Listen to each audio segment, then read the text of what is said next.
Inflation's going crazy. It's come out of nowhere, and all the companies I'm working with are asking me, how do we adapt? How long is this going to last? What do we do? Great questions.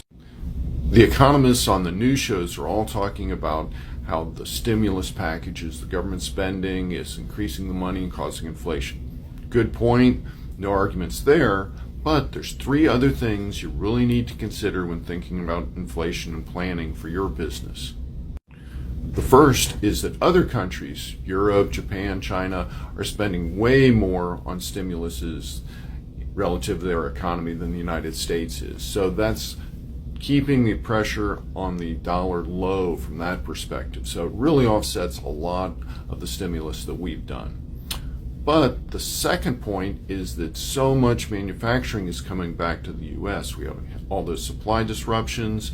Now there's a half dozen major steel mills being built, a half dozen major chip fabs being built, all multi-year, multi-billion-dollar construction projects that are taking resources, labor, they're taking commodities, and so that's inflationary pressure on the economy there. That's going to continue.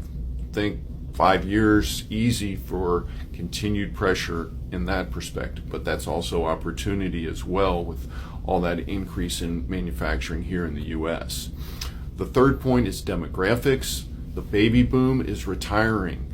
Largest generation in U.S. history. They're now on kind of average about 70 years old. They're just retiring, and they're taking a lot of workers out of the workforce. That's reducing the supply of labor, and you've all seen how hard it is to hire people. There's some other factors going on, I'll acknowledge, but all of this is a long-term problem. Supply is not going in the labor market. You're not going to have a new supply of labor anytime soon.